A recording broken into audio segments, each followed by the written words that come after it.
close to where he's at. So, what can you tell us about that one and the screening and the group that's going to be with you that night? Yeah, it's at the Gramercy Theater, which is in Manhattan. You can, if you just Google Barbed Wire City NYC, a bunch of things pop up, including the link to Ticketmaster. It's a Live Nation venue. I've seen pictures, but people from New York are like, it's beautiful. You're going to be very proud to be in there. It's at noon on that Saturday, so it's an early start. Doors open at 11. And like I said, tickets through Ticketmaster or the Gramercy Theater box office if you don't want the surcharge. And you can find a lot of this information up on our website, barbedwirecity.com, as far as like the particulars of where it is in the New York screening, and a link for tickets. Who's going to be there right now? I know Tony DeVito, who appears in our film briefly, is going to be there. The Blue Meanie is going to be there. Tony Lewis, who is a huge fan supporter and a fan organizer. And is featured in our film. He's going to be there. Mike Johnson from PWInsider.com, who also is one of several journalists in our film, will be there. And Kevin and I, the directors, will be there for a Q&A afterwards. All right. I have a quick question here. When it comes to the interviews on here, I know you got a lot of past interviews, and some of them are no longer with us. Other than Paul Heyman, which I know you said you could not get a hold of to do the interview. Mm-hmm. Who did you want to interview that you didn't get to? If there's anybody. Well, I mean, I tried to. If you think of a name, I probably reached out to them at some point, and it just didn't work because they were either under contract or they wanted a bunch of money, or they just didn't want to deal with it. I think the one that would have added. I mean, this is really a collage of people, and we're not. Again, it's not super like hardcore wrestling fan centric. I mean, we really didn't choose the footage that went in by quote unquote star power. It was more about the human element and the story and who gave us, the best, most accurate quotes or the most thought provoking, because there's a lot of disagreement within the film. And we just presented all sides and, let it lay. I would say, probably the person other than Heyman that would have been the most interesting that could have added a few things would have been Tommy Dreamer. Mm-hmm. Okay. And it just didn't work out. I talked to Tommy on and off, since 2001.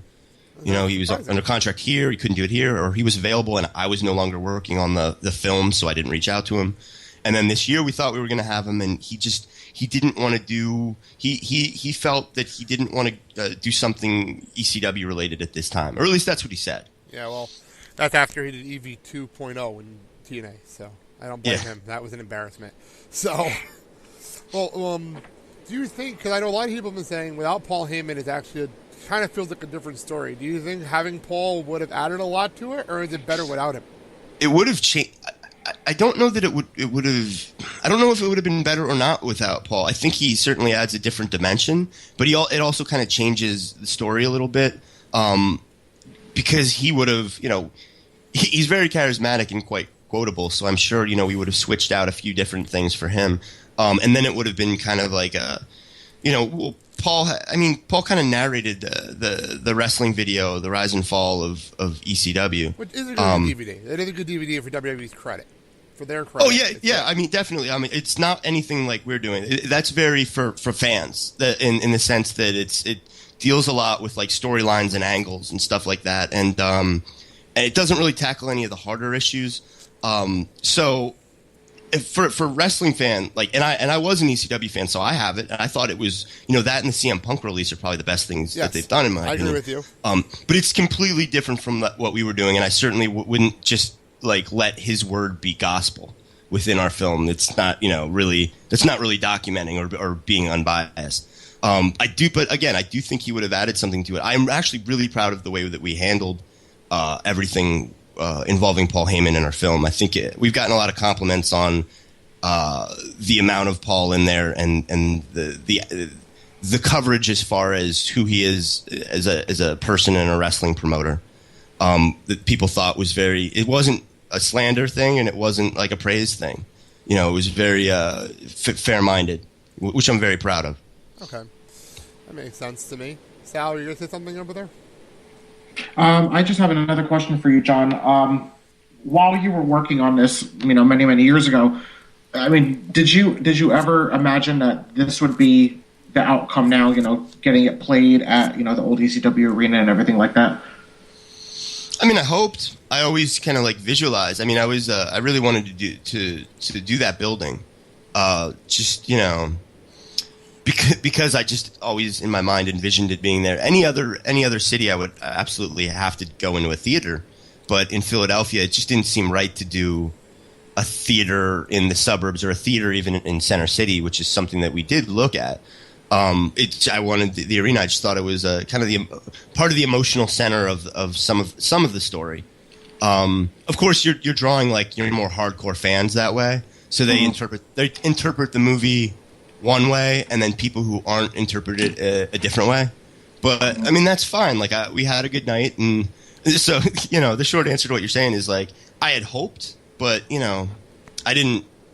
I always, thought like I don't know that this is ever going to happen. So it's just good to be having this experience now and have it out there, and people able to see it and see what we did. Yeah, definitely. All right.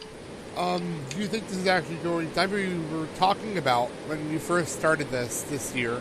I heard you mentioning something about going on the film festival circuit. Yeah. Any chance of that going down? Yeah, we actually have a meeting. Kevin and I have a meeting about that. I mean, there's so many things people suggest to us or say, and I need to make it clear that there's only 3 people doing anything for this, really. And then there's people who volunteer to kind of help out. So it's like such a time crunch. And I mean, Kevin he's a technical director of a theater in our hometown of Allentown, Pennsylvania. So like some days we just have 2 or 3 days where life gets in the way. I have to do a lot of things for Barbed Wire City, and then he has real life. And so we haven't had our meeting about film festivals. I have a short list, but we have to figure out what's economically smart. Because the thing is with film festivals, we really want to get to them. We want to get it out to an audience. I want to see how it plays with an audience that isn't wrestling fans. That's really always, was my interest. But it costs money to enter film festivals, so you've got to choose wisely. See where your market is and what you think would be good. See where you can travel to, so you can be there for it, stuff like that. Makes sense. So yeah, I mean, that's the next step. It's just sitting down and going over this list and whittling it down, and then earmarking the funds to do that, because you basically it's a brilliant little model film festivals have. You submit your film and you pay them to look at it, and they don't have to accept it. So I could spend, $500 and maybe one film festival goes, yeah, we accept you. Well, I did not know that about film festivals. So yeah, it's tricky. Yeah, so you got to be thoughtful about it. Okay. Well, how do you think this film will actually affect people that are not in the wrestling industry? Do you think this will bring people to the industry, or is that not your goal here? No, that's not a goal. I mean, I'm not trying to be an advocate or negative on wrestling. It's not it's not a call to activism, the film. It's I think a really interesting human interest story. I don't think it's going to make people be wrestling fans, but I think it might make them understand this story. The other thing, this is a story about a bygone era. I mean, and I'm not just because ECW closed in 2001. I mean, a lot of the things that are depicted in this film, ECW, they were like the outlaws of wrestling. And there's a definite toll it took on these people that you'll see in this film. And some of it's sad.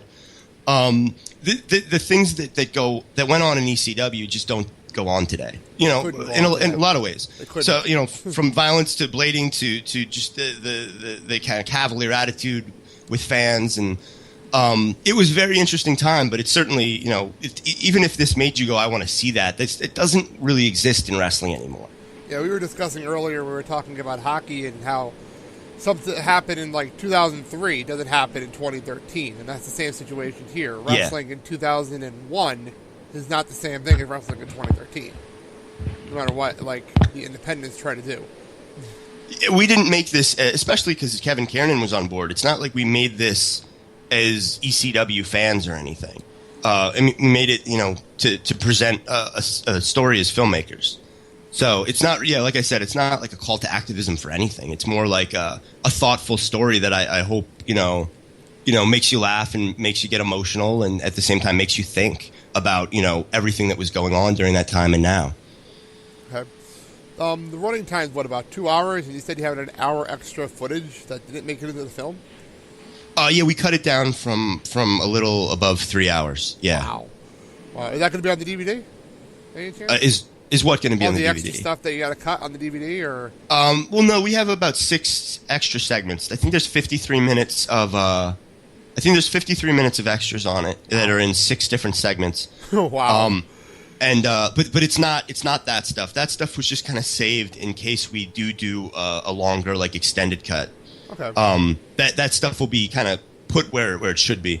So any little criticisms that people have in the wrestling world, why didn't they show this or talk about this? Within reason, we're still not going to show storylines and angles, necessarily. Well, you can't. You don't have the footage. You don't have that kind of footage. But a lot of like little things where people were like, they didn't quite bring this up, or only 1 or 2 people mentioned it in passing. That's more of the stuff that would be in there. Yeah, I was hearing some reports about that the other day. I have a membership to the Torch, so I did hear some of that stuff the other day. Yeah, I sent Wade I have a good relationship with the Torch, and I sent Wade an email, and I thanked him. I think he got it. If you listen to the Torch thing, I mean, to not everything wholesale, but I think he and Bruce got some of the positives and the negatives of the story. And I just sent him a little message saying, everything that you said is, unfortunately, it just got cut for time because we had to keep focusing and reshaping and focusing and reshaping. Before I continue, how is Bruce Mitchell in person? I've always wanted to know that. I like Bruce. I know he's a polarizing guy. Sometimes I wanna call him up and yell at him when I hear the way he expresses himself certain times, but I enjoy his passion. I don't think he's a crazy person. I think he's very thoughtful. He's a crazy person. Yes. No. Those people are very. Those guys are very. I would say they're very principled and moralistic. Yeah. So they go after things that not everybody would, and to different degrees of how could I say it? Sometimes I very much agree, and sometimes I'm like, you're being oversensitive. But I think they're very thoughtful gentlemen, and I appreciated Bruce coming up. I hadn't seen him in a while. I mean, look, Bruce, I contacted him when I was 19, and we drove down and interviewed him. And at the time, he could have just laughed at us. A lot of people could have. We're very young. It's not like we had a whole production crew with us, and he saw something in us. He said, these guys are smart. He recommended us to several other people, as did a bunch of people, which was very helpful to us. Hey then. Sal, anything else you got over there?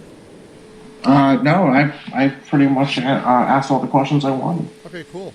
Well then, we appreciate you coming on, John, taking some time out. I know you're really busy getting everything going with Barbed Wire City. If you want to tell everybody one more time how they can purchase this movie, which, again, I'm looking forward to seeing. Go right Absolutely. If you go to barbedwirecity.com, we have a store. We have DVDs for sale.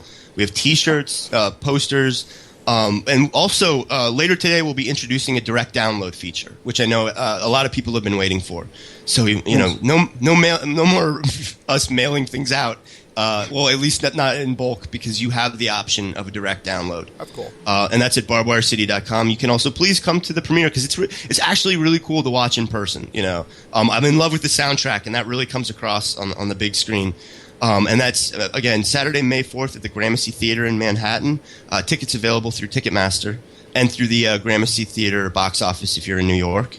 And they're $15, but I think it's only $12 or $10 if you go to the box office up there. Not at all. So we'd like to see all the crazy people from the old Queens and Hammerstein shows. If you guys want to show up, and especially being in New York, if people who just love documentaries, that's a big thing to me. I really am fascinated by the opinions of people who aren't jaded by wrestling and don't feel they know everything about the story. Because it wasn't fully an informational doc. It was definitely about an underdog business story, but it was also about, these human beings and the toll it took and how they feel about it, and where they are in life now. So, I think it stands alone outside of wrestling. It just happens to be about wrestling. That's what I always say about it.